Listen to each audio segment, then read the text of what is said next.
Semangat pagi. Pagi ini kita akan sharing tentang bertanam secara organik oleh Pak Yatono dari Yogyakarta. Pak Yatono ini terkenal penggiat ekoenzim, dia mbahnya petani-petani di Yogyakarta. Kurang lebih sharingnya ada kerangkanya. Nah, kurang lebih seperti, sebentar, saya akan sharing. Nah, bertanam secara organik, ramah lingkungan, oleh Pak Yatono. Nah, Pak Yatono, silakan mungkin dari poin pertama, mengenai apa dulu nih? Sebelumnya, Ya, selamat oke. pagi semuanya. Kita ucapkan terima kasih sama Ko Abi dan kawan-kawan atas kebersamaan ini. Ini mau saya langsung aja pada Oh, siap. penjelasannya tentang itu menanam secara organik yang ramah lingkungan. Itu dimulai kita dalam pemilihan bibit unggul. Kalau saya itu memilih benih dalam bibit unggul, kalau dalam padi, saya itu mulanya itu benih kan, kan kalau beli dari pasar, dari toko pertanian kan benihnya nggak sesempurna, ya istilahnya kan kadang-kadang banyak yang nggak isi, kadang isinya itu setengah atau 3/4. Jadi nanti kalau ditanam itu efeknya itu kurang bagus. Di samping kurang bagus, perkembangannya itu kurang maksimal dan anakannya kurang banyak, terus hasilnya kurang memuaskan. Yang paling riskan itu hama. Hama itu pada seneng, jadi sangat riskan dengan hama itu kalau bibitnya itu istilahnya kita menanam dengan bibit asal-asalan saja gitu. Jadi suatu misal kalau saya beli dari toko pertanian istilahnya itu benih lalu saya rambang dulu. Dan dirambang istilahnya itu supaya untuk mengetes benihnya itu bagus atau tidak. Caranya yaitu kita ambil wadah, kemudian wadahnya itu diisi air. Setelah diisi air, ya kira-kira secukupnya lah, kira-kira wadah kapasitas ember 5 liter atau 3 liter. Itu kemudian diisi air separuhnya dulu, separuh dulu. Setelah itu kita siapkan garam dapur, garam krokos itu loh. Jadi supaya ini untuk mengetahui bibit tadi itu, jadi itu garam kita masukkan ke dalam air dulu, kemudian diaduk sampai rata, dan itu telur itik atau telur apa, paling bagus itu telur bebek dicemplungkan atau direndam. Kalau sudah terendam itu nanti berarti udah siap, itu airnya untuk istilahnya untuk mengetes benih padi tadi bisa. Jadi setelah itu kan setelah telur terapung, kemudian telur kita ambil. Nah, setelah itu benih padi itu kita rendam. Maksudnya kita masukkan ke dalam wadah tadi. Setelah itu kan kita aduk-aduk. Lama-lama kan nanti banyak sekali yang terapung. Itu dari yang nggak ada isinya separuh, ada isinya 3/4.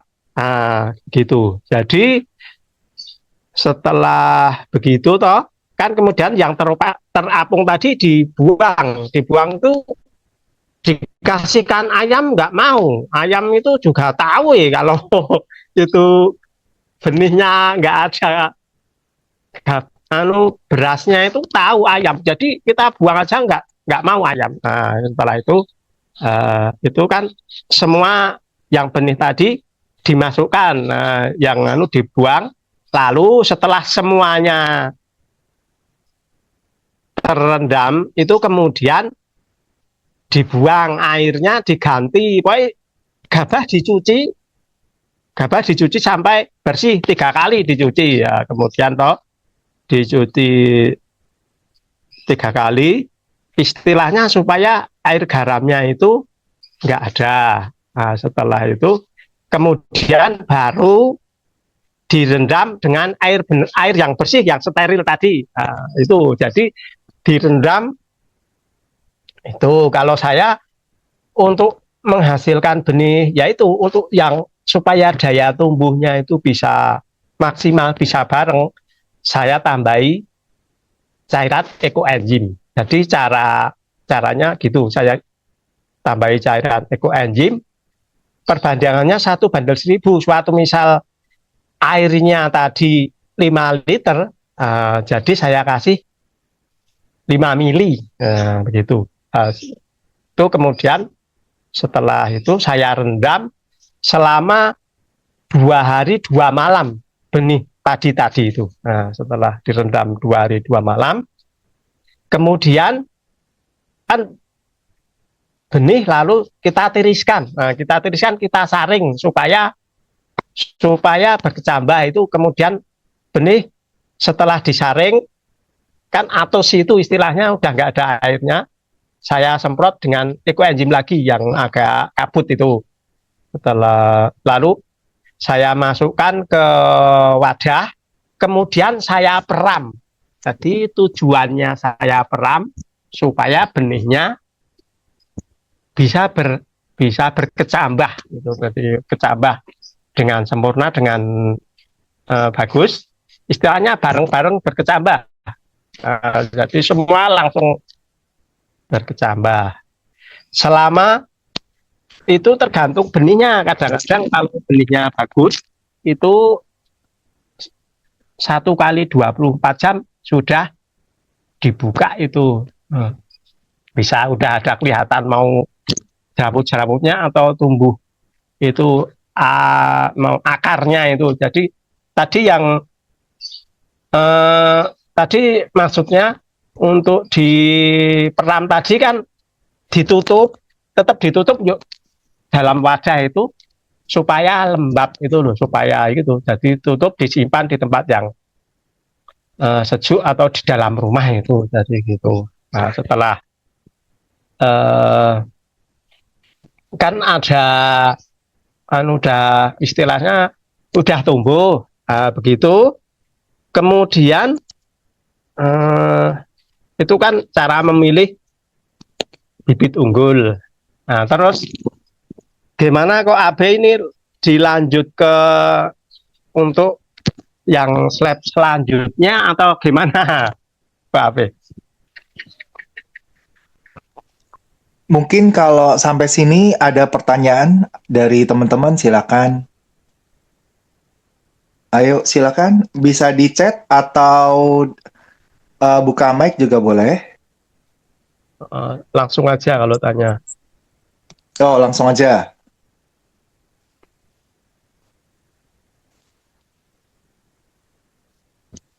Kalau nggak ada ya bisa diteruskan nanti. Oh, tanya, Pak. Oh iya, silakan Pak Wipri. Pak Yotono, saya mau tanya. Oh, oke, monggo. Kalau gabah yang tadi dipilih, kan maksudnya random, misalnya acak belinya ya. Terus kita mau ngetes dengan cara ini, setiap jenis gabah bisa ya? Bisa, insya Allah bisa. Insya Allah kalau udah tadi sesuai, maksud saya dengan kita pakai air garam, ditaruh ke dalam wadah, kemudian telurnya bisa mengembang, itu nanti gabah yang terendam insya Allah penuh semua. Terus nanti waktu direndam itu diaduk-aduk supaya yang bawah itu bisa keluar, Bu Maria. Iya, Bisa supaya bisa terapung ya, yang terapung yang jelek ya. yang terapung, jangan malah yang terapung diambil, maksudnya ya di semai itu. Iya, karena kan Ah, sepo atau kopong ya. betul, kopong atau gabuk nek cara kurang. Gabuk itu enggak ada. Kalau kenapa harus difermentasi, Pak Apanya, ya Tom? Bu? Maksudnya Tadi loh, kan tadi kan harus difermentasi setelah dikasih ekoenzim. itu direndam, bukan difermentasi, Oh, direndam supaya bisa berkecambah. Itu istilahnya kan kalau dari beli dari toko pertanian atau di mana, supaya untuk tumbuh kan harus direndam dulu. oh iya. Oke, oke. Terima kasih. Oke, sama-sama. Monggo Pak BP. Hampir mirip, tapi itu apa nggak bisa dari awal kita mau lakukan itu di tempat atau wadah ember itu, terus langsung diletakkan gabahnya ke dalam air, baru setelah itu sesuai dengan apa yang dilakukan Pak Yatono gitu. Apa harus sesuai dengan yang Pak Tono lakukan? Kalau Ya. hanya mengetahui biar yang isi atau yang nggak isi gitu, itu dengan air biasa aja tanpa dilakukan apa-apapun, pasti Betul. akan istilahnya ngambang atau Bisa, terapung. betul. Nah, Betul. setelah itu baru dilakukan sesuai yang Pak Yatono lakukan untuk lebih terseleksinya itu lebih lebih Maksimal. bagus gitu ya, maksimal, karena itu Betul. hitungannya nanti saya 2 kali. Nah, kalau 2 kali kan, kalau ada yang masih ngapung lagi kan bisa diseleksi lagi. Terima kasih, selamat pagi. Iya, betul sekali Pak WP. Mungkin kalau ada yang bisa atau lebih juga bisa kita dikipasi itu, juga bisa dikipasi dulu, biar yang kopong-kopong itu bisa terbang, gitu juga bisa. Setelah itu seperti ya, yang paling akhir itu harus direndam, itu model rendam telur tadi, supaya yang kita mau bikin benih itu benar-benar isinya penuh. Tadi walaupun nggak penuh aja itu tetap tumbuh, tapi ya itu mungkin hasilnya nanti kelihatannya kalau udah agak kerdil, terus itu hama-hama pada seneng. Jadi nanti kalau udah hama-hama pada seneng terus menetas di situ, nanti efeknya malah kurang bagus. Untuk yang lainnya malah tertulari. Monggo. Iya, itu bisa waktu jemur itu dikasih kipas, nah terus gabahnya diawur-awur jadi yang kosong terbang. Itu juga bisa itu. Betul. Ya, terima kasih. Ya. Gimana? Terus ada yang lain atau gimana? Kalau yang diberi EE itu mempermudah pengembangannya atau apa Pak Yatono? Atau dalam pengertian supaya bisa lebih cepat istilahnya mekar. Iya, itu kan kalau EE itu kan kandungannya sangat banyak. Ada yang disinfektan, ada yang untuk supaya istilahnya kan ada mengandung gibberellin atau apa itu, supaya untuk biar berkecambahnya cepat, itu main bareng itu loh Pak BP itu. Ada itu, itu ada itu. Karena kandungannya sangat komplit sekali. Jadi semenjak saya rutin pakai EE itu, saya terus istilahnya tanaman padinya lebih sehat gitu. Itu pembuatannya EE minimal yang berapa lama? 1 tahun atau yang minimalnya yang bisa untuk mengetahui lebih baik gitu gabahnya? Kalau menurut saya, dari pengalaman saya itu nggak harus terpacu pada lama waktunya. Jadi saya kadang-kadang pernah pakai yang umur 3 bulan juga pernah pakai yang udah lama juga pernah. Jadi semuanya juga bagus. Yang penting nanti kalau umpamanya, kalau kita ingin untuk pemupukan atau untuk pestisida, nanti ditambahi untuk kalau pestisida yang daun kipait itu yang supaya pahit nanti hasilnya, atau ditambah itu daun tembakau supaya hama-hama nggak pada mendekat. Gitu aja kalau ingin lebih hasilnya bagus.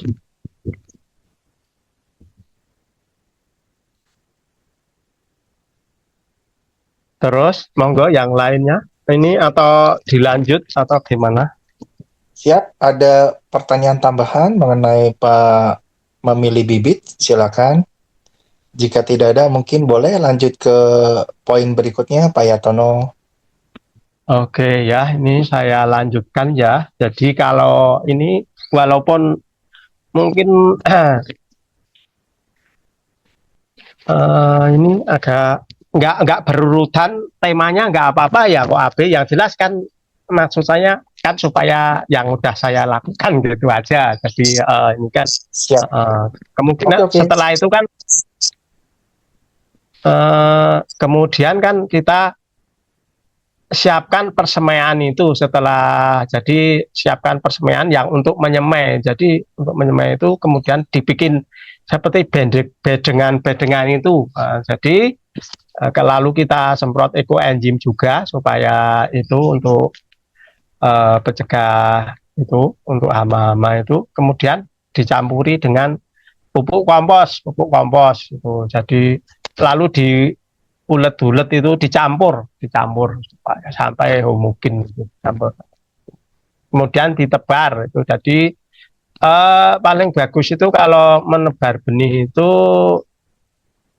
tapi itu kan posisi di jadi bikinnya bedengan ini agak atas, maksudnya dari air sekitaran jangan sama, jadi dibikin lebih tinggi.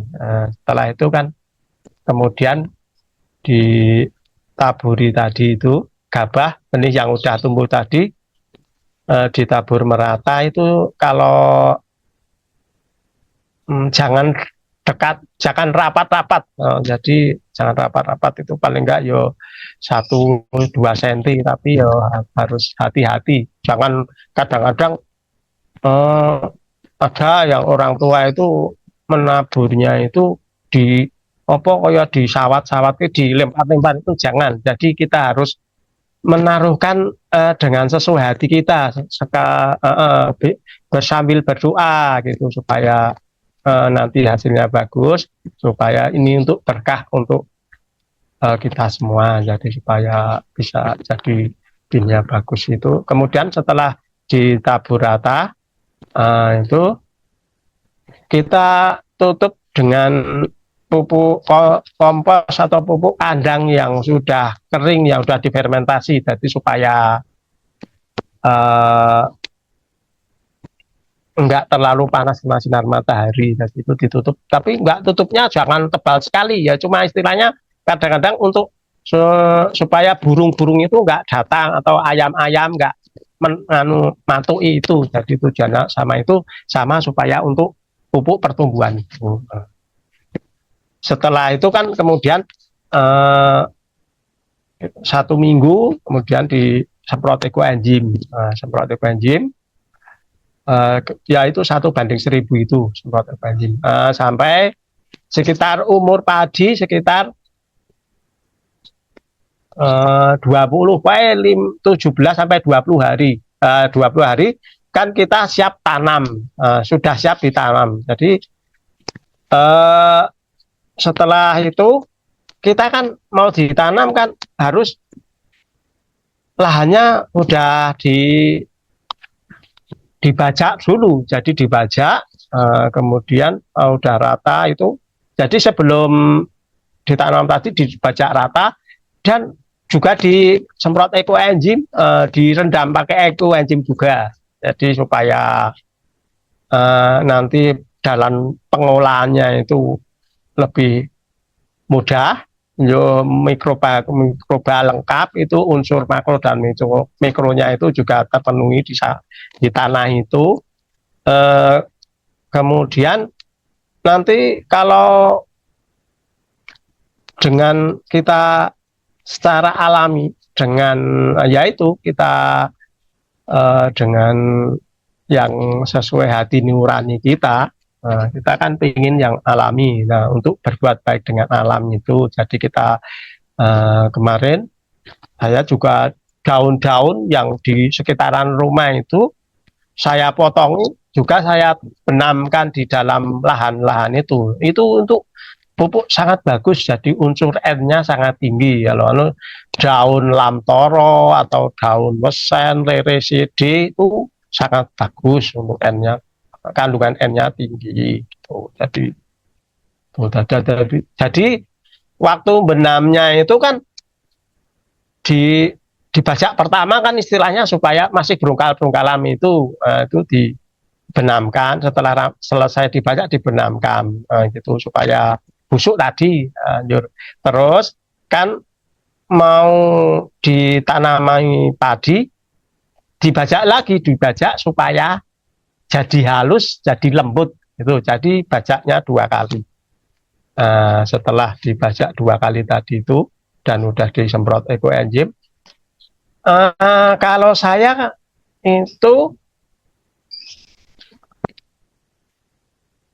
rumput yang bekas bajakan tadi kan ada rumputnya itu, lalu saya blesekan juga, lalu saya benamkan supaya rata untuk dibikin halus. Kemudian airnya saya kurangi seperti bikin mancak itu loh, jadi nggak habis, nggak sampai pecah-pecah itu, jadi kurangi. Kemudian saya kan sekarang kalau menanam padi kan lebih efisien, istilahnya lebih mudah. Saya bikin mal itu saya gareti, jadi saya istilahnya kan saya bikin kayu, bikin papan itu saya kasih itu paku atau apa, lalu saya tancapkan. Kemudian yang papan tipis itu kemudian saya kasih pegangan, jadi saya pegang lalu saya tarik, itu kan udah bekas paku tadi udah ada gambar di lahan istilahnya. Jadi pertama kan sebelum kita tarik kan kita bikin yang pinggir dulu, kita tarik benang supaya nanti lurus tarikannya. Jadi kita tarik benang untuk sebagai mal, istilahnya panutan kita dalam menarik yang alat tadi itu, bikin alat pokoknya seperti bayangan kita seperti sapu kalau kita menyapu kan gitu, tapi yang bagian serabutnya itu dikasih kayu yang panjang, kemudian dikasih paku, dipotong pakunya ditancap ke dengan jarak yang sesuai keinginan. Jadi jarak pakunya itu kalau saya 30 kali 30 cm. Jadi nanti bisa biar hasil cara nanti hasil garetannya tadi juga sama 30 kali 30 cm. Jadi itu kan kita tarik semua, maling dulu semua, kemudian bujur. Setelah bujur ya gitu. Jadi dan nanti udah ada gambar kotak-kotak itu banyak sekali. Jadi kalau sudah dalam itu di sawah itu ada gambar garetan yang bekas alat tadi itu, kotak-kotak banyak sekali. Itu toh. Setelah itu kan kemudian itu benih kita cabut dengan hati-hati. Jadi dengan hati-hati sambil ya kita berdoa lah, sambil bilang kamu benih ini saya cabut, ini kamu istilahnya nanti saya pindah ke tempat yang biar berkembang dengan sempurna ya tuh sambil berdoa gitu. Kalau didengarkan benihnya juga bagus, didengarkan ayat-ayat atau ayat-ayat ya kitab-kitab itu akan lebih bagus. Lalu kalau saya kan tanamnya cuma satu-satu, jadi itu kita langsung nyeblok itu kita itu langsung ke sawah itu lalu kita injaknya di tengah-tengah kotaan tadi. Nah, kemudian kita itu tanami itu enak sekali itu, jadi kita itu bisa dari bisa dari manapun tempat itu bisa, orang 10 aja bisa tanam semua, jadi itu lebih mudah, upamanya sawahnya banyak itu orang 20 bisa tanam semua di situ. Nah, itu jadi kalau udah digareti kotak-kotak tadi itu bisa lebih banyak lebih itu. Tapi kalau kadang-kadang kalau zaman dulu kan pakai blak itu jadi kayu itu paling bisa cuma orang 4 itu blaknya itu dibawa, lalu untuk mal itu untuk tandur itu cuma orang 4. Jadi kalau pengen orang banyak ya blaknya banyak. Itu istilah blak itu sebagai istilahnya mal itu. Jadi ditanam sama yang ditanam yang benih yang bagus, istilahnya dipilih yang jangan yang kecil. Itu tanamnya itu cukup 1 senti aja, jadi jangan dalam sekali meleseknya, jadi 1 senti. Nanti insya Allah itu mungkin kalau udah ditanam gitu jangan, karena padi itu kan prosesnya itu jadi lebih tanamnya pendek itu nanti kan anakannya banyak. Jadi kan kalau kita bayangkan aja lah kalau ya gitu anaknya, kalau kita punya keluarga atau punya istri yang masih muda atau kan, kalau yang kan masih banyak daripada yang sudah tua, itu maksud saya. Nah itu kita yang pendek terus kita tancapkan itu yang sesuai kotak-kotak tadi, sesuai kotak-kotak tadi, kemudian sampai selesai ya, jadi sampai selesai, lalu kita yang benih tadi ada kita cabut sebagian untuk sebagai cadangan untuk nyulami itu ya, jadi jangan langsung dihabiskan istilahnya benihnya, atau kalau benihnya kadang-kadang dimakan keong atau gimana, jadi supaya tetap dikasih cadangan gitu. Kemudian setelah semua ditanam itu lalu airnya disat dulu istilahnya, supaya biar padinya itu enggak pada, kalau kebanyakan air kan kalau tanamnya cuma pendek, cuma istilah nggak dalam kan agak miring itu, tapi nanti insya Allah itu nanti 1 hari aja udah bisa udah mulai terubus gitu. Jadi setelah habis airnya, lalu pokoknya selesai semua airnya dikurangi gitu. Gitu.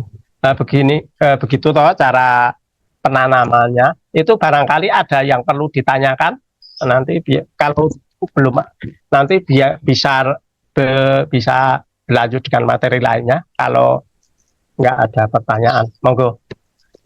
Silakan jika teman-teman ada pertanyaan. Ada Pak. Ya, silakan Pak Wedin. Kalau itu di daerah Pak Yatono atau di daerah mungkin bisa, tapi mayoritas ini kalau saya lihat anggotanya itu ada 9, mungkin tidak seluas yang Pak Yatono sampaikan. Nah, kalau kita punyanya di perumahan, di kota, kalau lahannya hanya kira-kira 2 kali 3 meter, apa caranya sama. Karena lahannya itu kalau di kota kan sempit, punya lahan 2x3 itu udah bagus untuk spesial ditanami padi ya. Syukur-syukur kalau yang model sekarang nanamnya itu di atas, di rooftop. Nah itu biasanya untuk pembibitan itu biasanya pakai polybag. Kalau nggak pakai polybag, pakai apa ya, tempat yang besar atau Besek atau ember-ember. nampan. Ya, nah itu baru nanti setelah itu dipindah ke tanah. Apa mungkin sama statusnya atau caranya yang model lahan besar atau luas dengan lahan yang sempit. Kita aja, terima kasih, selamat pagi. Iya, makasih Pak WP. Memang betul sekali. Kalau ada dua keuntungan. Jadi kalau kita pingin kita istilahnya semai di besek sama semai di sawah itu kan ada perhitungan. Maksudnya ada supaya kalau ada pemikiran sendiri. Maksud saya kan kalau lahannya sempit, memang betul pakai itu lebih mudah, tuh pengawasannya lebih mudah, terus perawatannya lebih mudah karena ditaruh di dekat yang rumah itu. Tapi kalau cuma yang sedikit tadi itu pakai besek juga bisa, nanti terus lebih diteliti, lebih pokoknya pengairannya juga barang itu lebih mudah terpantau. Jadi kalau kemungkinan saya ini pernah melakukan di pakai besek itu, tapi juga banyak karena ada sawah yang di pinggiran desa. Itu pertimbangannya karena kalau enggak di gitu dimakan titik. Pernah aku kemarin itu yang tahun kemarin apa saya itu udah beli benihnya itu kemarin 180.000. Nah, ceritanya lah saya semai di pinggiran yang desa tadi itu, wah itu enggak tahu, baik saya bagi dua itu semai yang setengah kilo yang di pinggir desa, yang setengah kilo lagi yang di sawah, yang istilahnya yang di lahan luas, yang di persawahan khusus, jadi tempat yang ya itu. Nah, yang dikasih di pinggir desa itu nggak sampai habis dimakan ayam itu setengah kilo. Nah, saya janjo yes, nggak apa-apa gitu ya kotondo.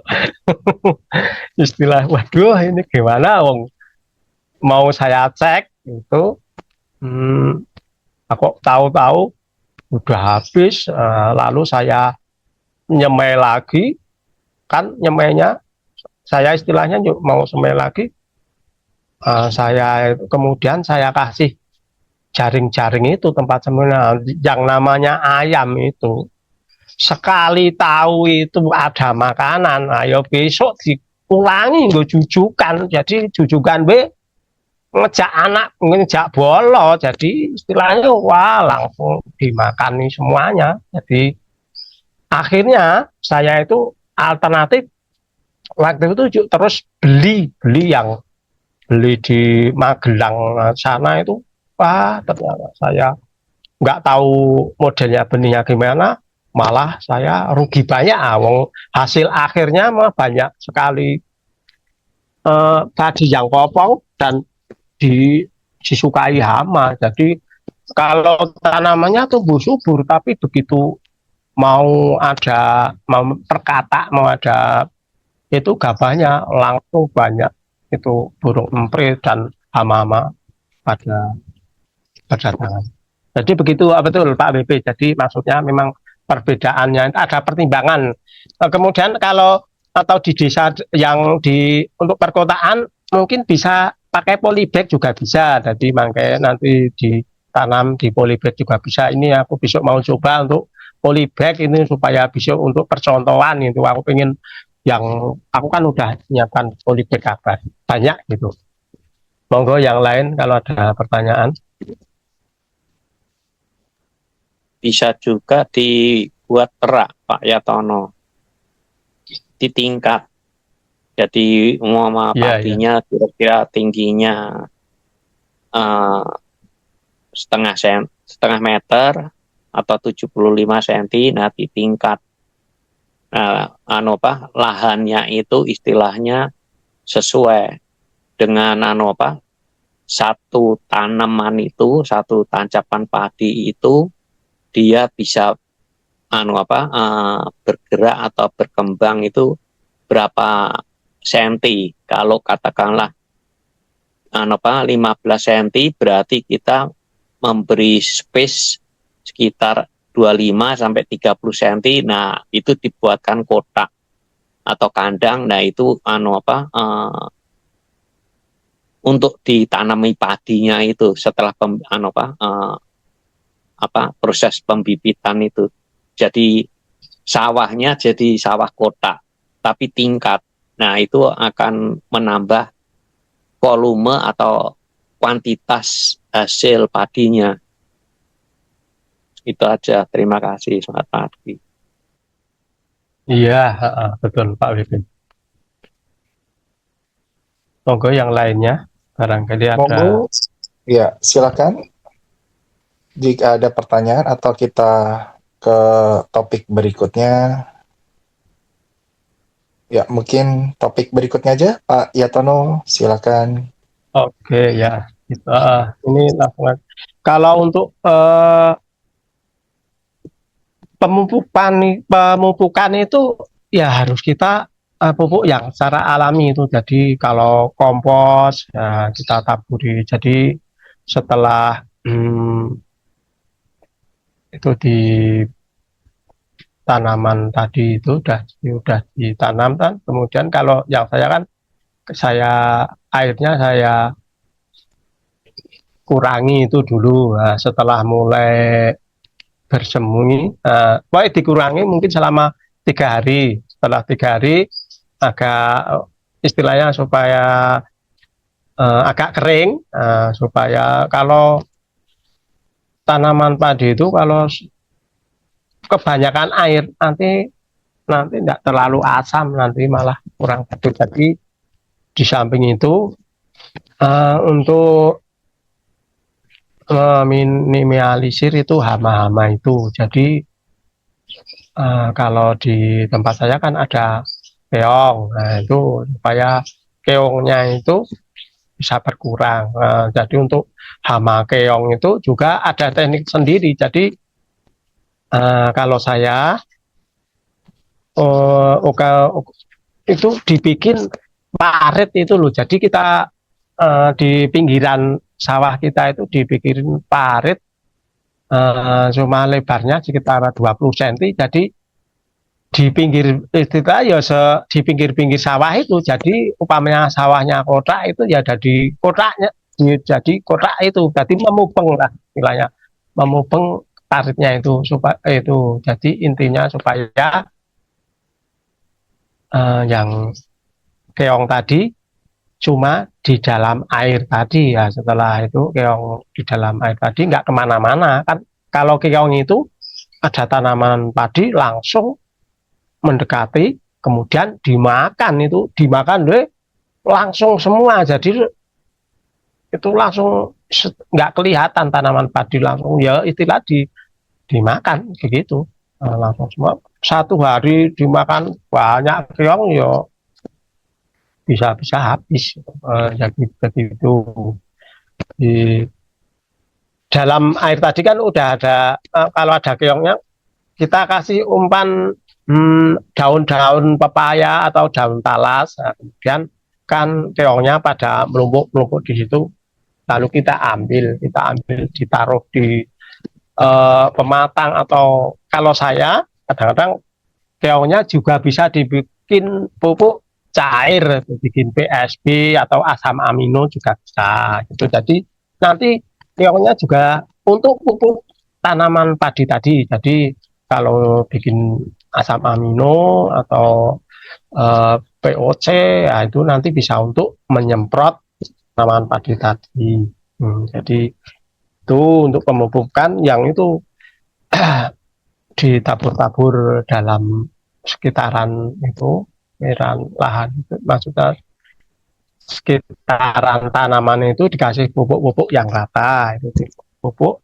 Kemudian kalau ada yang itu ada istilahnya rumput-rumput yang tumbuh, itu kita cabuti, kita benamkan di sekitaran itu juga jadi pupuk yang alami, yang ramah lingkungan. Jadi kita cabuti, dan sambil kita cabuti itu tanah sekitaran tanaman padi kita watun, jadi kita garuk-garuk pakai tangan atau alat supaya gembur. Jadi kalau gembur kan nanti perakarannya itu untuk mencari itu nutrisi makanan itu lebih mudah. Sambil kita berdoa, kita goyang-goyangkan itu tanaman padinya itu kita goyang-goyangkan, kita jewer-jewer supaya istilahnya bisa mekrok itu loh, jadi bisa berkembang itu kita jewer-jewer, tapi yang dijewer-jewer yang bagian dekat akar. Dan kalau terlalu dalam tanamnya itu kemungkinan agak digaruk-garuk supaya nanti kelihatan akarnya, itu nggak apa-apa itu. Jadi tapi dengan catatan itu airnya jangan pas waktu kita garuk-garuk, waktu itu airnya dikurangi, jadi biar kelihatan tanahnya. Jangan air menggenang banyak itu kita garuk-garuk, itu nggak bisa, kurang maksimal. Nah itu untuk cara itu pengairannya itu kalau saya itu, jadi suatu misal 3 hari itu dikeringkan, kemudian 1 minggu diisi air, kemudian diisi air kan nanti dirawat, terus digaruk-garuk tadi, terus istilahnya dicabut rumputnya itu kan. Sama yang kalau ada tanaman padi itu yang istilahnya kurang bagus, istilah kerdil atau dimakan, atau ada yang dimakan keong itu, kita tanam lagi yang itu, kita ambil cadangan tadi, kan tadi ada cadangannya bibitnya, kita ambil untuk dikasih yang tempat yang kosong tadi, istilahnya kita nyulami, kalau orang di pertanian disulami supaya yang kosong tadi itu ada tanaman padinya lagi itu. Nah itu jadi supaya nggak lowang. Kalau nggak lowang itu kemungkinan nanti pada tumbuh rumputnya pada tumbuh, itu maksudnya tumbuh rumput yang banyak itu loh kalau di ruang tadi itu. Nah, terus kalau saya untuk Pak Setono, Pak Yatono, keongnya itu bisa dimasak, enak itu keongnya. Iya.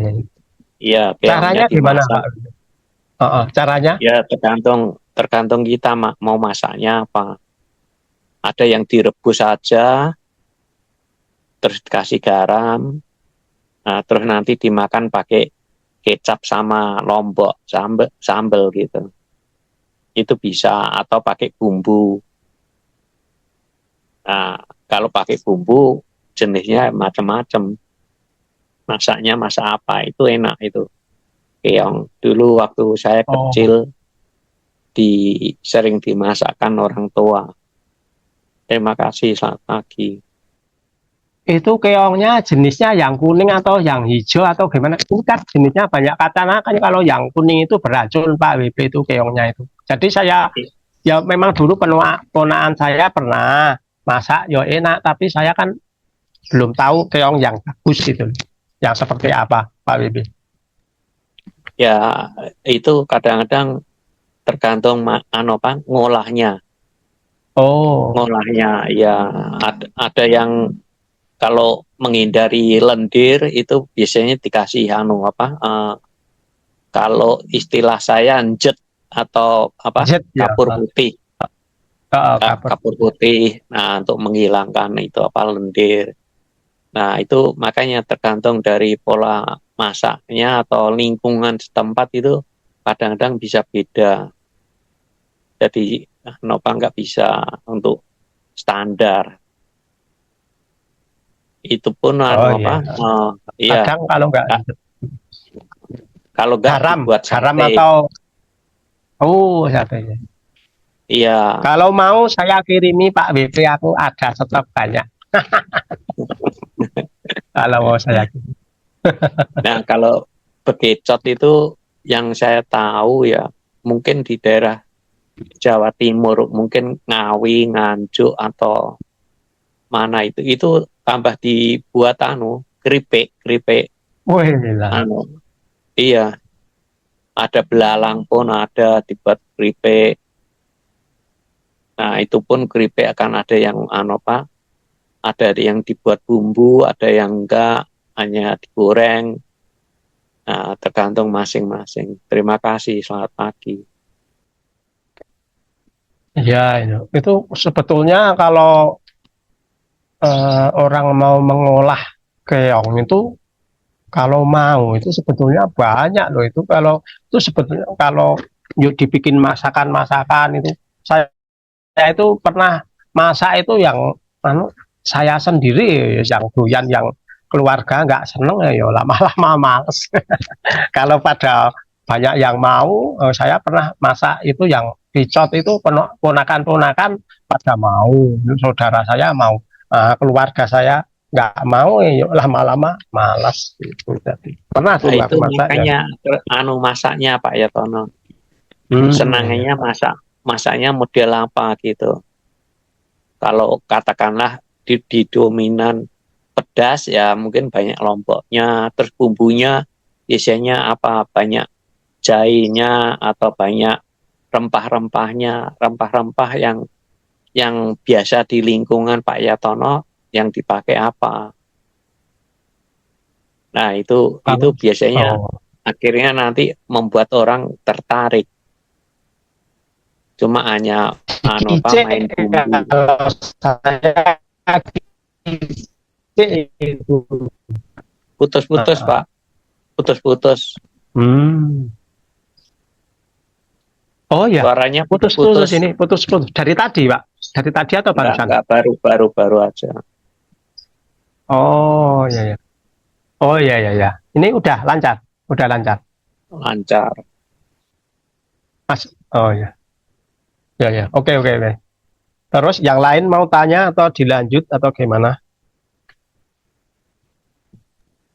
Silakan jika ada pertanyaan lanjutan. Mungkin kayaknya dilanjut aja Pak. Silakan Pak Yaton. Oh, ya.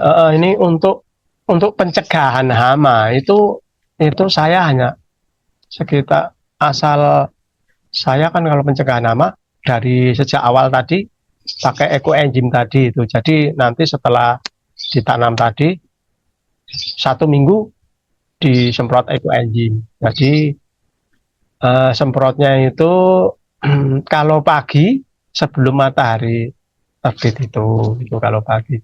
Nah kalau sore nanti kalau udah sekitar jam 5-an itu. Jadi saya semprot rutin 1 minggu sekali itu. Ya minimal itu 10 hari sekali itu. Jadi ya kita luangkan waktu lah untuk nyemprot gitu. Jadi tuh rutin sampai pokoknya nyemprotnya itu jadi pertama kali membujur, kemudian malang gitu. Jadi untuk semprot itu ekoenzimnya yaitu dibikin yang ekoenzim dibikin pestisida. Jadi nanti setelah jadi ekoenzim ditambahi air, ditambahi tembakau, tapi direndam dulu. Jadi direndam. Jadi ekoenzimnya itu kan dalam botol, kemudian dikasih tembakau, kemudian dikasih juga daun pepaya. Jadi direndam 1 bulan. Jadi jauh hari sebelum kita tanam udah punya stok itu pestisida itu. Jadi seperti itu. Tembakau Supaya mahal ya Pak. Tembakau sekarang mahal itu. kalau tembakau yang rontokan aja. Kalau saya kan kadang malah jangan yang bagus, yang rontok-rontok aja kan malah kadang-kadang gua apa kalau orang-orang malah dikasih itu malah kadang-kadang malah dikasih. Terus kadang-kadang sama ibunya kita kasih Eko NG Bu ini untuk ini. Wah lah kok pasti sisan cah bagus sih. Nah, gitu. Nah, gitu.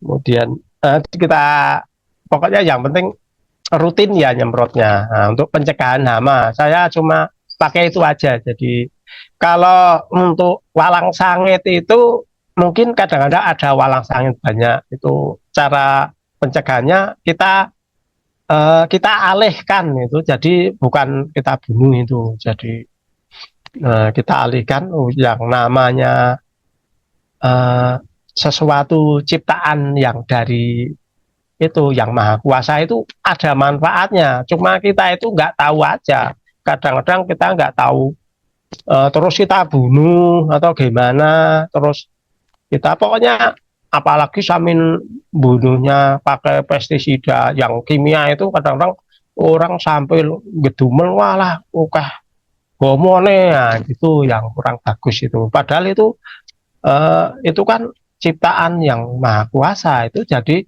segala ciptaan itu kan ada manfaatnya. Mungkin orang yang gedumul tadi itu belum tahu manfaatnya. Jadi kita istilahnya berpikiran yang bagus saja. Kalau ada hama ya nggak apa-apa.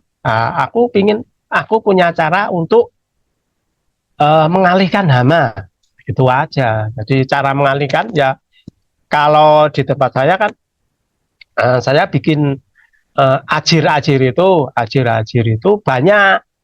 Itu yang ajir-ajir itu saya kasih tulang atau ya apa bau busuk itu kalau ada kepiting atau ada yuyu, itu diikatkan diikatkan di ajir tadi supaya itu walang sangit tadi mengerumuni itu. Jadi setelah mengerumuni kan mereka istilahnya udah nggak ganggu padi tadi. Jadi istilahnya ketungkul itu cara-cara wes nggak ada pikiran ganggu gitu.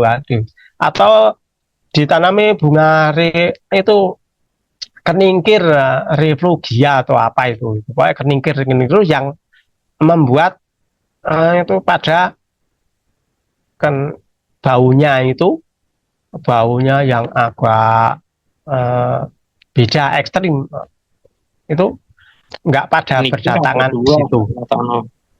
Bagaimana? Kenikir itu ada dua, bunganya yang yang ungu sama yang kuning. Nah, yang kuning itu daunnya pahit. Dimakan. Kalau dimakan pahit. Nah, yang sering dimakan itu yang ungu. Betul. Itu terancam itu ya Pak, diurap. Iya, untuk untuk lalapan itu bisa. Kalau enggak pakai itu serai. Serai ya dicampur sama apa gitu, itu bisa.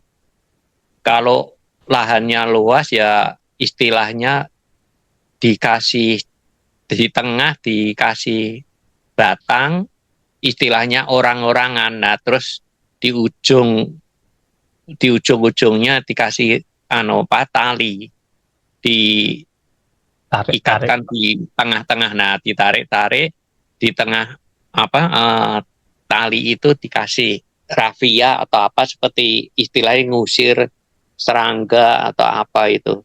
Semakin banyak silangannya atau tali-talinya ada 6 atau 8 jalur. Nah, kalau ditarik satu semuanya akan bergerak. Nah, berarti ngusir burung bisa, ngusir belalang bisa, dan lain sebagainya. Itu terima kasih, selamat pagi. Iya betul, Pak BB. Kalau di zaman dulu memang begitu. Kalau zaman sekarang di sekitaran saya udah nggak ada bikin orang-orangan kayak gitu lalu ditarik-tarik itu zaman sekarang udah nggak ada. Jadi memang betul itu istilahnya asumsinya kita kan supaya oh itu burungnya berpikiran mungkin oh ada orangnya jadi burungnya nggak terbang ke situ atau kan tadi ditarik-tarik supaya bergerak itu supaya pindah tempat terbang atau gimana itu betul itu kalau dulu memang begitu atau kalau zaman sekarang ada itu kalau beli di online itu ada seperti jaring itu yuk terus ditaruh di atasnya itu tapi yo dikerukuti Mahal, gitu juga bisa. Oh mahal mahal tadi kalau pakai, ya kalau pakai jaring itu mahal.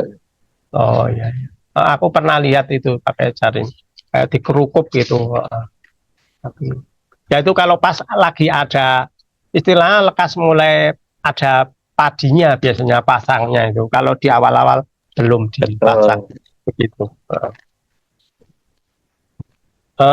Ya untuk pencegahan hama cuma begitu ya. Jadi salah satu untuk mengusir hama kan begitu. Kalau yang untuk dikasih ajir-ajir tadi supaya walang sangit tadi itu memang diajir-ajir dan nggak mengganggu tanaman padi tadi yang biasanya yang ada walang sangitnya itu pas mau itu mau keluar padinya itu jadi kalau walang sangit itu begitu keluar padinya kan belum ada isinya belum ada calon berasnya itu belum ada masih malai itu kemudian istilahnya masih empuk jadi berupa cairan di dalamnya jadi walang sangitnya itu mencok di itu gabah tadi itu menghisapnya itu biasanya kan gitu jadi kalau dihisap otomatis itu gabahnya maksudnya nanti jadi kopong jadi nggak asasi berasnya jadi tekniknya begitu supaya nggak menghisap tadi ya menghisap yo biasanya kalau udah dihisap itu ya kelihatan ada gabahnya tetap ada tapi cuma kosong jadi kosong kopong itu jadi kalau kita giling ke yo nggak ada berasnya untuk hama begitu caranya untuk yang pengairan seperti tadi jadi harus kita jangan langsung direndam air banyak jadi airnya seperlunya aja jadi waktu ngasih air itu kalau kita pas mau supaya menggemburkan supaya bikin tanah gembur itu kan nanti garuk-garuk itu kalau ada airnya lebih mudah lebih enak gitu atau kalau eh, mau untuk supaya tanamannya bisa nggak terserang hama tikus itu juga nanti kalau kadang-kadang ada tikus banyak yang tikus ada itu kan kita kasih airnya di agak banyak kan tikus nggak bisa berenang atau gimana di samping itu untuk hama tikus itu biasanya kalau di pertanian kami dibikin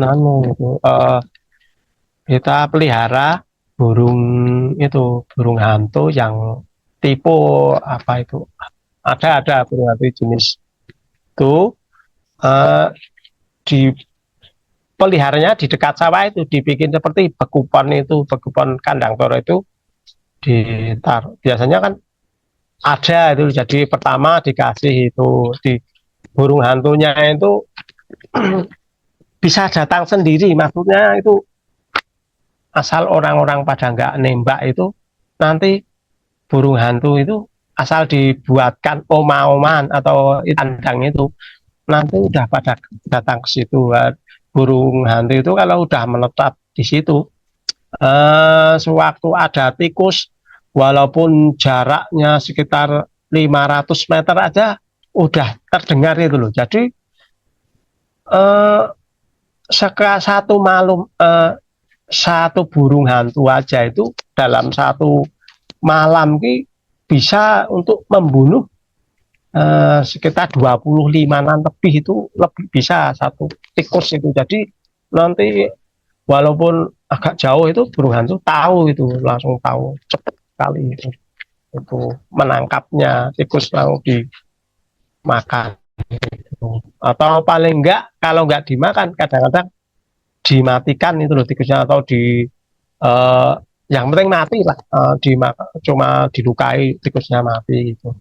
Kalau dengan burung hantu untuk hama yang tikus itu. Kalau untuk yang dipakai grobyok-grobyokan itu juga pernah ada modelnya, ya digrobyok bareng-bareng, tapi itu kadang-kadang yang namanya tikus itu kadang-kadang kalau digrobyok itu malah semakin merajalela. Jadi istilahnya tikus itu seperti kehidupan kita juga. Jadi mereka ada yang ngatur itu loh. Kalau biasanya begitu tanamannya itu langsung udah diserang semua, apalagi orang yang sering membunuh tikus itu padinya itu sering di akan tikus terus. Tapi kalau kita tikus itu istilahnya kita alihkan atau gimana, supaya kita berdoa supaya minta Raja Tikus, kamu suatu makan tamanan padiku, yo makan secukupnya aja, jangan dihabiskan, gitu aja. Kita sambil begitu secukupnya, pokoknya jangan dirusak, makan ya dihabiskan gitu aja. Mungkin ya 1-2 dimakan, lalu nggak apa-apa, wajar-wajar. Tapi jangan kita menggerutu, apalagi ada tikus langsung kita bunuh beramai-ramai, nah gitu juga Balas dendam itu Pak. Balas dendam gimana? itu kalau Iya, betul, itu, betul. Iya itu bisa langsung malamnya diserbu habis itu padinya. Iya. Untuk yang tikus pengerat tadi itu kalau kita kasih airnya banyak, insya Allah nanti mungkin nggak menyerang lagi, karena tikusnya udah istilahnya mau makan kan agak lelep, itu kan nggak nyaman. Biasanya kan nyaman itu kalau makannya itu ada bebas. Untuk tikus tadi itu juga rata-rata itu yang dimakan tikus tanam padinya itu nggak dirawat, maksudnya dalam arti tumbuh rumput-rumput liar atau gimana, itu jadi nggone iki rupak atau rimbun, itu biasanya tikus senang. Tapi kalau tanaman padinya udah istilahnya sirih, jadi bebas, pokoknya bersih, maksudnya bersih, steril, itu insya Allah tikus nggak datang. Kalau dari pengalaman saya itu untuk untuk penghama, untuk pembersihan rumput, yaitu rumputnya kita cabuti sambil berdoa, atau itu rumput kamu saya cabut ya, supaya bermanfaat untuk tanaman padi saya, sambil mendoakan, kita berdoa supaya tanaman padi sehat dan banyak tuh hasilnya, gitu aja. Mungkin ada pertanyaan atau gimana Pak WP atau Pak OAB? Ya itu masalah kenikir itu istilahnya mungkin bahasa Indonesia, kalau di daerah Jawa Barat itu randa midang atau soreang itu biasanya istilahnya. Ya kalau di Jawa atau bahasa Indonesianya kenikir. Nah kalau di Jawa Barat biasanya nyebutnya rada midang atau soreang. Terima kasih. Tapi yang loh Pak BP, yang kuning-kuning itu loh, yang biasa untuk dekor manten itu. Yang itu, yang bunganya itu yang kuning, itu yang daunnya pahit. Yang agak besar itu yang untuk untuk pencegahan hama yang itu. Ya, kalau yang ungu untuk dimakan. Tapi kalau yang suka pahit, ya nggak apa-apa, makan yang langu. langu kayak langu itu Pak Ya, Luki yang betul. kuning-kuning tadi langu. Ya. Nah, itu kebiasaan aja. Tapi kalau yang di umum dijual di pasar itu yang ungu. Kalau yang kuning itu, Iya. kalau yang udah biasa makan pahit-pahit atau langu-langu ya tetap Nggak dimakan apa-apa. aja. Iya, itu kebiasaan.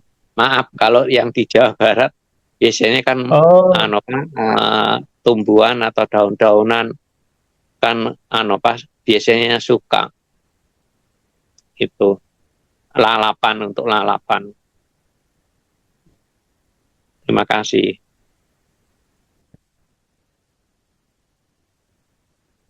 ya kalau tadi yang keningkir itu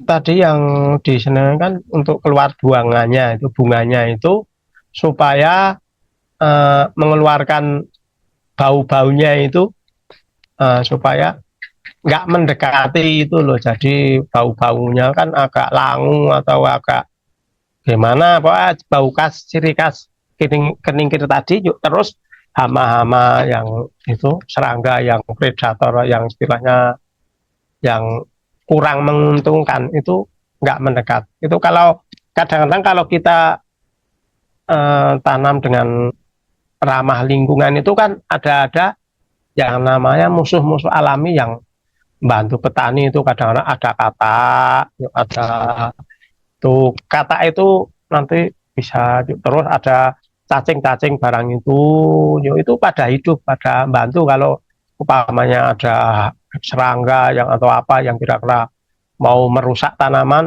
kata itu makan tuh ada belalang kerek atau apa yang kira-kira ada yang mau mengganggu tanaman padi juga makan itu. Jadi kalau kita itu istilahnya menjaga ekosistem dengan uh, alam itu, insya Allah alam pun akan juga kembali kita tadi berbuat untuk kita juga. Jadi kalau kita untuk umpamanya kita menggunakan pestisida yang kimia itu sekali semprot aja itu yang di efek residu yang ditinggalkan di sawah aja itu menurut penelitian itu 2 tahun nggak hilang.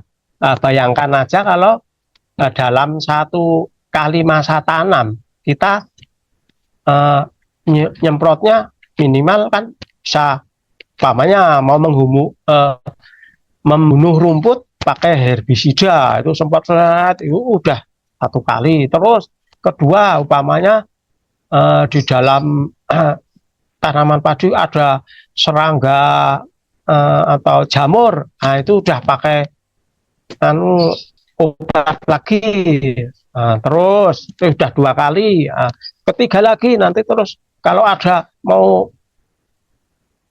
mekata itu ada walangsangnya berdatangan terus semprot lagi, ya itu kan udah 3 kali. Jadi dalam waktu 3 bulan aja udah nyemprot 3 kali. Kalau umpamanya 1 tahun kan paling enggak itu minimal 2. Kalau di tempat saya 2 kali tanam padi, 1 kali tanaman palawija. Kalau tanaman padi paling enggak udah 6 kali. Palawijanya paling enggak kan biasanya untuk tanam jagung itu nyemprot untuk yang rumput.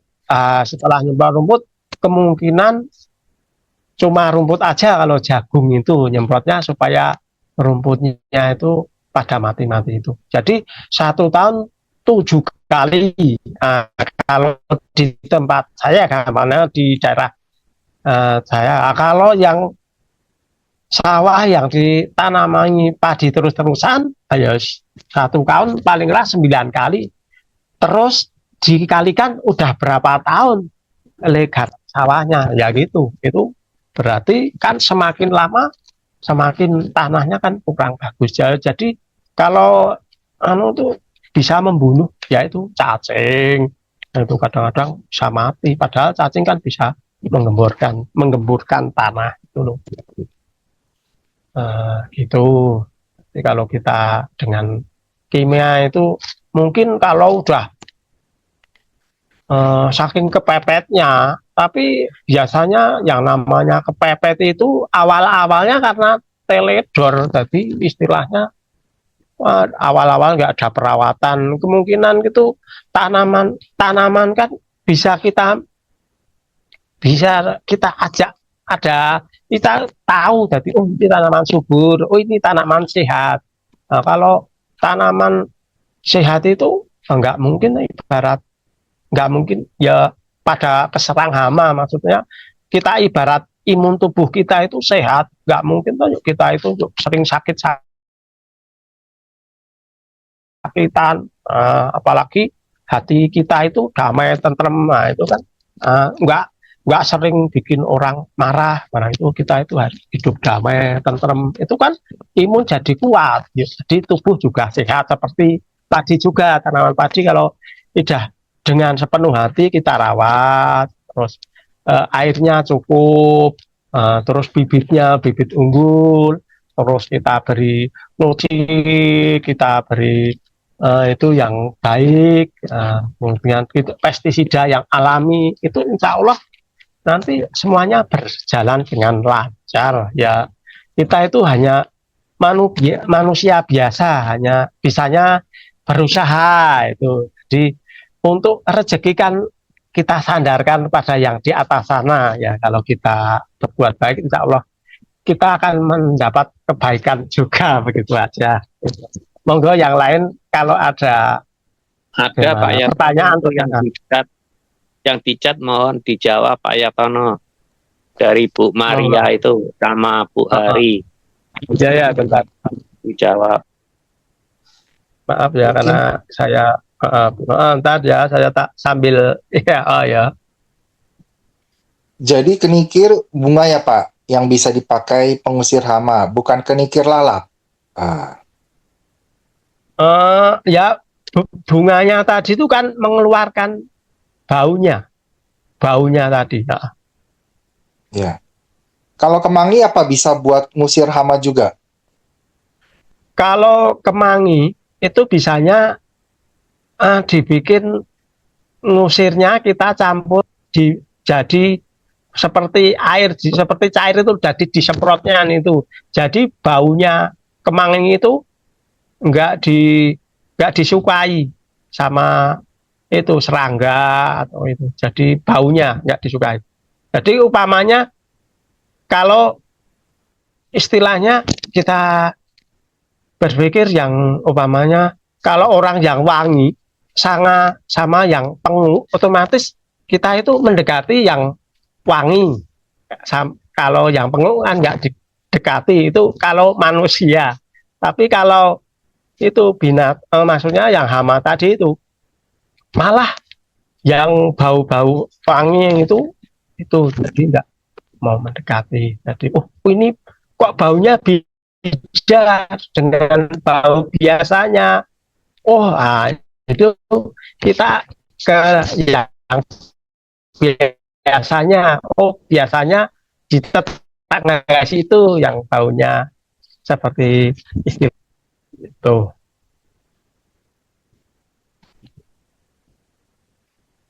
Untuk memang betul Bu Maria itu kalau tikus yang pengerat itu memang pendendam. Jadi begitu kita geroblok bareng-bareng, apalagi membunuhnya itu keji sekali kan, kadang-kadang dibuat langsung itu lainnya itu lihat itu yang lari selamat itu pimpinan langsung bilang sama ratunya atau bolokonya, di sini yang banyak itu orang-orangnya ada berdatangan, tikusnya jauh lebih banyak dari yang tadi. Bila umpamanya tadi gerobyoknya cuma mati cuma 20 atau 50, yang datangan bisa sampai ratusan yang datangan. Jadi istilahnya memang pendendam betul untuk tikus-tikus itu. Untuk kemangi yang tadi itu Bu Hari Bisa mengusirnya, disemprotkan, seperti bikin pupuk cair yang untuk kemangi. Iya. Ada pertanyaan lagi dari Bu Hari. Di rumah saya ada katak pohon, suka di pohon sente. Katanya bahaya kencingnya, kalau kena mata bisa buta. Jadi saya usir. Apa benar, Pak? Katak pohon. Oh, itu kalau di anu Jawa bencok itu ya mungkin kalau di atau mitos atau nggak apa-apa, aku ya juga ya memang ada itu kata kalau mau meloncat itu mengeluarkan cairan itu mungkin ya belum pernah juga ya itu belum pernah kena mata saya, tapi kalau ada itu saya istilahnya kamu pergi atau gimana itu selama kata itu nggak ganggu ya saya biarkan aja, itu aja. Kalau saya itu memang ada itu namanya bincok itu, tapi kalau untuk yang kena mata jadi bisa buta itu aku belum bisa karena penelitian atau gimana ya belum pernah kena, jadi belum. Dan Iya, mungkin kalau orang-orang dulu memang mitosnya begitu mungkin. iya. Pak Yatono, ini Bu Lisa. Kalau matiin uret, gimana ya? Uret ada di bawah tanah, makan pupuk dan muda. Urut menetap jadi serangga, hitam seperti kecoa kecil. Urut makan pucuk daun muda hingga mati. Nah, silakan. Iya betul, kalau uret itu biasanya itu uret itu awal mulanya dari kumbang itu, jadi kumbang yang bisa ya, berada di pohon kelapa yang mematikan pucuk kelapa itu juga memang seperti itu. Jadi biasanya uret itu awalnya dari kumbang tadi bertelur di dalam pupuk kandang, dari pupuk kandang di dalam kandang itu terus untuk pupuk tanaman. Untuk eh, cara mencegahnya yaitu kalau masih sedikit atau masih kecil cuma di karena biasanya direndam air, maksudnya biasanya ada uretnya itu di tanahnya itu asam, jadi kalau tanah poros atau gimana itu apalagi itu yang pupuknya udah difermentasi itu nggak ada uretnya itu. Jadi untuk mematikan, kalau uret itu saya ambil, saya kasihkan ayam aja. Kalau dijemur aja udah mati. Kalau di bawah, ya itu kita untuk menanggulangi uret. Jadi sebelum ditanam itu dikasih sekam bakar atau abu, itu nanti tanamannya aman dari ulet. Jadi kalau udah di tanah memang untuk kita mematikan memang agak kesulitan itu, kalau apalagi tanahnya udah lama ya udah asam sekali, itu biasanya memang udah banyak uretnya, harus dicangkul yang dalam, dikasih abu-abu itu atau sekam bakar itu juga bisa. Kalau upamanya dari atas mematikan itu mungkin, tapi dengan pupuk kimia, tapi kita ya bisa. Jadi dengan kimia itu furadam itu obat tanah itu. Jadi furadam itu hmm, kita rendam air kemudian kita siram-siramkan itu. Tapi yo kalau saya eman-eman di tanahnya itu furadam itu. Kalau saya gitu. Ya paling kalau yang alami ya gitu, harus dicangkul, diambil uretnya, atau yang bawah tadi itu dikasih sekam bakar, abu, atau eh, itu bisa mati lama-lama. Biar supaya nggak berkembang biak gitu loh. Yang organik itu abu tadi Bu, itu yang pakai organik abu kalau yang pakai organik. Atau kalau nggak mau gitu bikin yang itu daun yang pahit-pahit sama pedas-pedas tadi, bisa dengan kipahit, injulin apa itu, kemudian direndam, kemudian disiram-siramkan ke tanah, itu nantilah jadi pahit itu, mungkin terus makan itu mati itu. Abu abu dari dapur itu loh Bu, abunya abu dapur. Jadi abu kalau kalau paling bagus kan pembakaran itu di dapur. Tuh.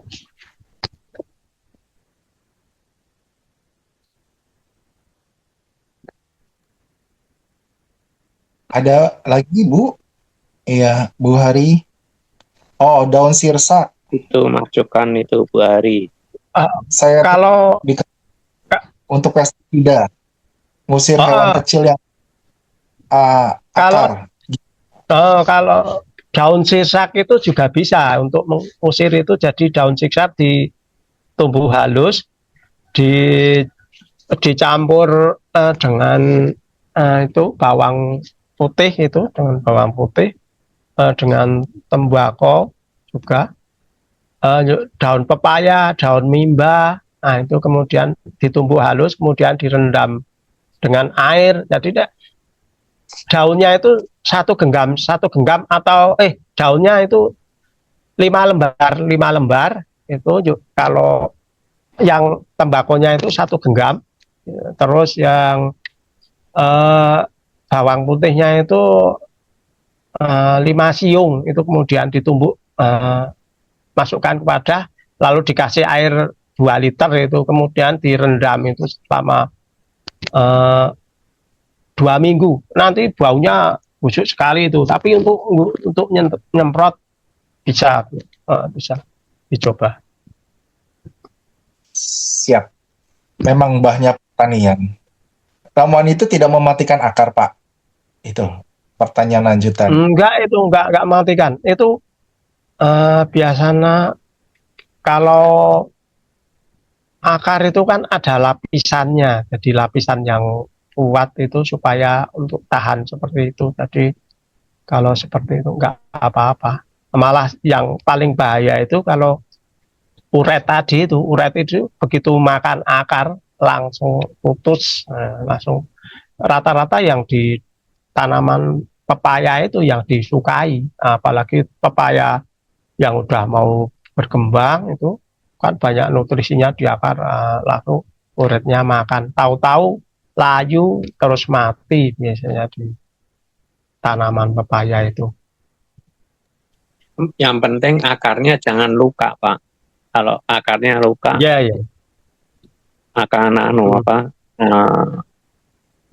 disukai atau bisa mati. Ya, betul. Kalau umpamanya luka bisa diolesi fungisida untuk pencegahan. Fungisida juga bisa, tapi diolesi kan untuk pencegahan nggak bisa, nggak apa-apa. Atau pas waktu motongnya dengan pisau steril atau itu kan juga untuk pencegahan. Gitu. Barangkali ada pertanyaan yang lainnya.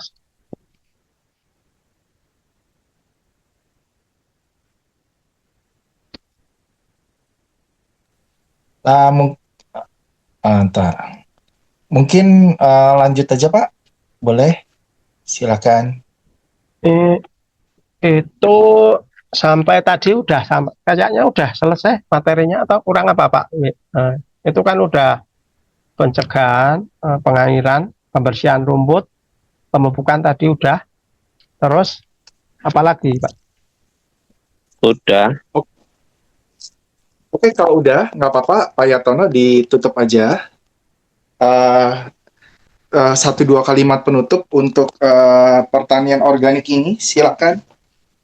Oh ya, untuk teman-teman, marilah kita biasakan untuk mengerti dengan alam sekitar kita. Jadi kalau kita itu mengerti dengan alam, istilahnya dengan alam kita itu berbuat baik, jangan merusak alam, nanti alam juga akan kembali kepada kita. Jadi kalau kita tanamnya secara organik, tidak merusak alam, nanti